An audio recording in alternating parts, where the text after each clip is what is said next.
Tidak usah bermadzhab, langsung saja menggunakan Al-Quran dan Sunnah. Pernyataan seperti ini apakah bisa dibenarkan? Kita baca dulu penjelasannya dalam kitab Tanwirul Qulub. Bismillahirrahmanirrahim. Wa man lam yuqallid wahidan minhum, dan orang yang tidak taklid kepada salah satu dari imam empat mazhab. Empat mazhab itu mazhab apa saja? Mazhab Syafi'i, mazhab Maliki, mazhab Hambali, dan mazhab Hanafi. Wa qala ana a'malu bil kitabi was sunnati, dan orang tersebut berkata, saya mengamalkan kitab dan sunnah, saya mengamalkan Al-Quran dan Al-Hadis. Muda'iyan fahmal ahkami minhuma, dan serta mengaku faham hukum-hukum dari Al-Quran dan Hadis. Ucapan tersebut fala yusallamu lahu bal huwa mukhtiun dzalun mudhillun, maka ucapan tersebut tidak bisa dibenarkan, bahkan itu ucapan yang keliru dan sesat serta menyesatkan. Jadi kalau ada orang yang mengatakan saya telah mengamalkan Al-Quran dan Hadis, saya telah memahami hukum-hukum Al-Quran dan Hadis, dan tidak mengikuti mazhab dari mazhab 4, itu ternyata itu ucapan yang sesat menyesatkan.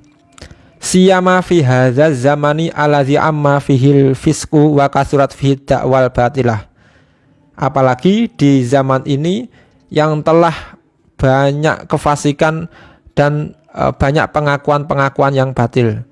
Jadi pengakuan kembali ke Al-Quran dan Hadis oleh orang zaman sekarang ini adalah pengakuan yang batil, pengakuan yang keliru. Alasannya li'annahu istizharu ala a'immatid, karena dia telah berusaha mengungguli dari imam-imam empat mazhab tersebut. Wahwa dunahum fil ilmi, padahal dia itu di bawah para imam mazhab dalam hal ilmunya, dalam sisi ilmunya di bawah imam empat mazhab. Wal amali, dalam pengamalan agama di bawah imam empat mazhab. Wal adalati, dalam sifat adalahnya di bawah imam empat mazhab. Wal ittila'i, dalam masalah menganalisa suatu hukum di bawah imam empat mazhab. La yusma'u li ghairihim kalamun hatta yazida alaihim, karena tidak terdengar satu orang pun yang melebihi kapasitas dari imam empat mazhab pun. Tidak terdengar satu orang pun yang kapasitas kealimannya melebihi imam empat mazhab tersebut. Au yumasilahum fil ilmi, atau minimal menandingi dalam ilmunya tidak ada. Wal adalati, menandingi dalam sifat adalahnya tidak ada. Wal ihatoti bi ilmi arabiyati, dan menguasai ilmu Arabiahnya itu tidak ada yang menandingi imam empat mazhab. Wa walis sahabati wal usuli wa tafsiri wal hadisi, penguasaan tentang pendapat-pendapat dari para sahabat tentang usul, tentang tafsir dan hadis, itu tidak ada yang menandingi imam empat mazhab. Wa fit tahqiqi baqiyati syuruti ijtihadi, dan dalam detail-detail lain yang memenuhi syarat ijtihad tidak ada yang sama menyamai imam empat mazhab. Wa hadza mustahilun, dan ini mustahil jika ada orang sekarang yang mengatakan bisa menandingi atau menyamai imam empat mazhab.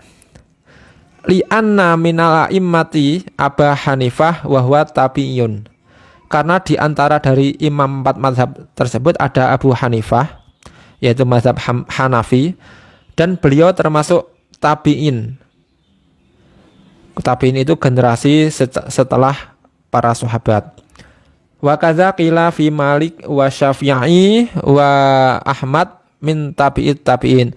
Begitu juga Imam Malik, mazhab Maliki, wa Syafi'i, mazhab Syafi'i, wa Ahmad, mazhab Hambali, itu termasuk golongan dari tabi'it tabi'in, generasi setelah tabi'in.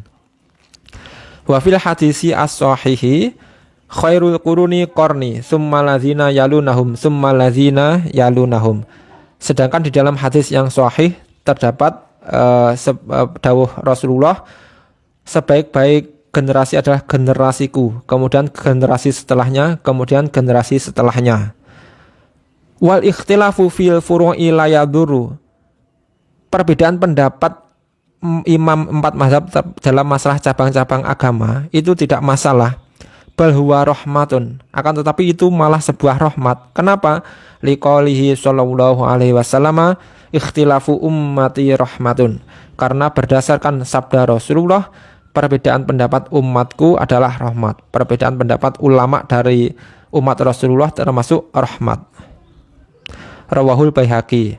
Wa mura'atul khilafi wal akhdhu bil ahwati mandubun indal kulli. Sedangkan menjaga perbedaan pendapat dan mengambil pendapat yang lebih hati-hati itu disunahkan menurut mereka semua.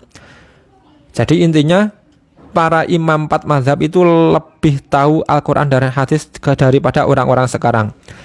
Lebih detail menggali hukum dari Al-Quran dan hadis daripada orang-orang sekarang.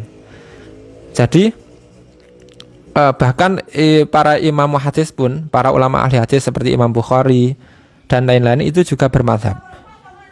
Jadi kalau ada orang yang mengatakan nggak usah bermazhab, langsung saja kembali ke Al-Quran dan Sunnah, ini ucapan yang sepertinya benar, tapi ini di luar nurul ya. Jadi kalau ada orang yang mengatakan seperti itu, jawab saja, nggak bahaya ta.